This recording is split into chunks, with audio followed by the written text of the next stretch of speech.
여러분의 강아지는 어떤 동물병원에 다니고 계신가요? 작지만 집에서 가까운 편리한 위치의 병원에 다니시는 분도 계실 거고요. 조금 멀더라도 크고 많은 선생님들이 근무하는 이런 병원에 다니시는 분도 계실 것입니다. 같은 동물병원이라도요, 어떤 사람에게는 잘 맞는 좋은 병원이겠지만은요, 또 어떤 분들에게는 아닐 수도 있습니다. 그래서요, 병원을 고를 때는 어떤 병원이 좋은 병원인지 명확한 기준을 가지고 선택하시는 것이 좋습니다. 저는 수의사 윤쌤이고요. 오늘은요, 동물병원을 선택하실 때 여러분이 참고해야 하는 5가지 기준에 대해서 한번 이야기를 해보도록 하겠습니다. 우선 여러분이 20년간 내 강아지의 건강을 관리해줄 병원을 선택한다는 의미는요, 단지 아플 때 치료를 받는다는 이런 의미만은 절대로 아닙니다. 주치의를 정하면은요, 주치의는 여러분의 강아지에게 전생에 걸친 예방 차원의 건강 관리와 강아지의 나이별 혹은 체중별 영양 섭취 사료 선택 가이드, 그리고 행동 이상이나 행동 훈련에 대한 여러 가지 상담들, 급할 때 응급처치, 새로운 치료법의 소개나 중대 질병 시 더 잘 치료할 수 있는 전문 병원으로의 컨설팅 역시 포함되게 되는 겁니다. 앞으로의 치료뿐만 아니고요, 상담에 가며 내 강아지의 건강을 함께 관리할 파트너를 선택하시는 것이라 생각하시면 됩니다. 생각보다 굉장히 중요하죠?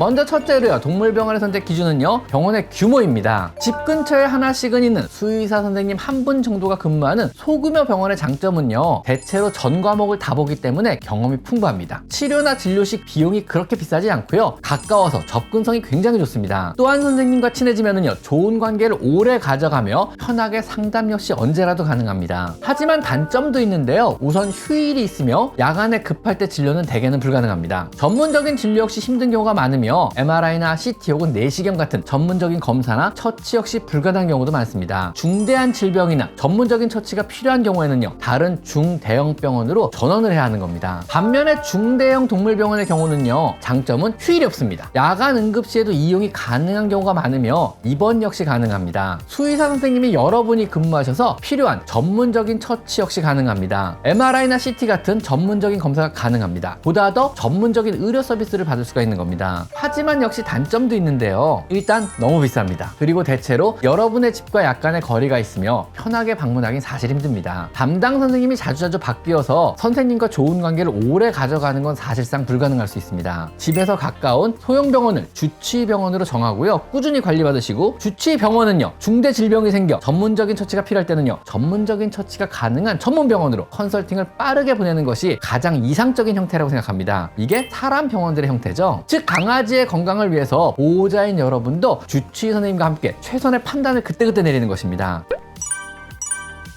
두 번째 선택 기준은요, 수의사와의 궁합입니다. 처음엔 잘 몰라도요, 자주 가다 보면은요, 여러분과 잘 맞는 수의사가 있고요, 안 맞는 분도 있습니다. 마냥 강아지를 좋아하는 분도 있고요, 강아지를 정말 잘 핸들링하는 분도 있습니다. 또한 조금은 차갑지만요, 전문적인 지식이 뛰어난 분도 있고요, 따스한 말씀을 하며 위로와 여러 관리 방법을 잘 설명해주는 분도 계십니다. 제가 생각하는 강아지를 맡기고 싶은 좋은 주치의 선생님의 기준은요, 여러분의 말을 끝까지 잘 들어주고요, 설명을 요구하면 친절하게 끝까지 잘 설명해주고, 되도록이면 전문적인 어려운 용어를 사용하지 않고요, 알기 쉽게 설명해줘야 하며, 검사 전에 필요한 검사와 그 검사가 왜 필요한지 설명을 해줘야 하고요, 또 검사에 대한 비용을 여러분에게 미리 고지해줘야 합니다. 치료 시에는요, 향후 예상되는 치료의 과정과 기간, 그리고 예후를 잘 설명해줘야 하고요, 치료 방법에 대해 여러분의 의견이나 요청사항을 역시 잘 들어줘야 합니다. 또한 치료 이외에 영양이나 훈련 혹은 강아지에 관한 여러 가지 행동학적 상담 역시 언제든 가능해야 하고요, 통화나 만나기 어렵지 않아야 됩니다. 또한 필요한 경우 전문적인 처치를 받을 수 있도록 빠르게 대형 병원으로 컨설팅을 보내줄 수도 있어야 합니다.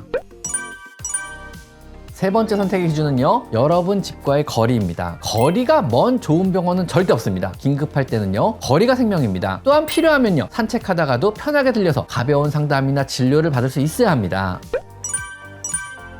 네 번째 선택 기준은요, 청결하고 강아지를 위한 배려 넘치는 이런 환경을 갖추고 있어야 합니다. 강아지에 대한 배려가 넘치는 병원이라면요, 어수선하지 않고 당연히 다른 강아지의 분변 냄새가 안 나며 상담이 가능한 조용한 진료실이 따로 있으며, 대기 장소 역시 깨끗하고 번잡하지 않아야 합니다. 병원은 항시 밝으며 적당한 조명으로 보호자와 강아지 모두에게 안정감을 줘야 합니다. 진료실에는요, 보호자가 함께 들어가 진료 과정을 보호자가 함께하며 강아지를 안심시켜주는 것이 좋습니다. 강아지가 공포심을 느끼거나 흥분하면 안 되죠. 저는 개인적으로요, 모든 진료의 시작은요, 청결한 환경에서 시작된다고 생각합니다.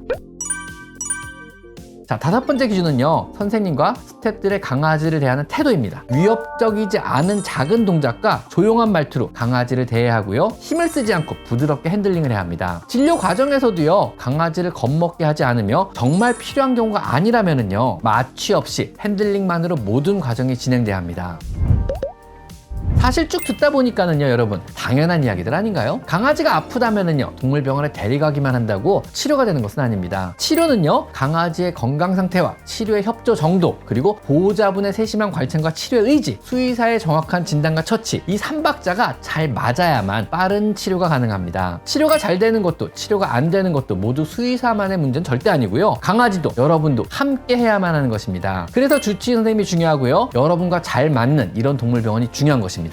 여러분이 다니시는 병원 어떠신가요? 만족스러우신가요? 오래도록 내 강아지의 건강을 맡기고 다니고 싶으신가요? 혹시라도요, 다니실 병원을 아직 정하지 못하셨다면요, 이 5가지 정도의 기준으로 한번 찾아보셔도 좋을 것 같습니다. 강아지의 건강관리와 치료는요, 오래 다닐 동물병원을 선택하는 것부터 시작한다고 저는 생각합니다. 오늘은 여기까지 강아지 상담소였습니다. 감사합니다. 제 채널에 들어오셔서 이곳 스토어를 클릭하시면요, 제가 추천하는 많은 강아지 용품과 사료들을 확인하실 수가 있습니다. 제가 엄선한 믿을 수 있는 사료나 간식, 용품들을 모아놓았으니 참고하시면 많은 도움이 될 것입니다. 또한 PC로 제 채널에 들어와서 이곳 돋보기 모양을 클릭하셔서요, 여러분이 궁금해하는 관련 키워드를 치시면은요, 이미 제가 많은 영상으로 만들어서 아카이빙을 촘촘하게 해놨으니까 대부분의 여러분의 궁금한 점을 바로바로 찾을 수가 있을 것입니다. 혹시라도 여러분이 궁금한 게 생긴다면요, PC로 제 채널에 들어와서 이 돋보기 모양을 클릭하세요. 아셨죠?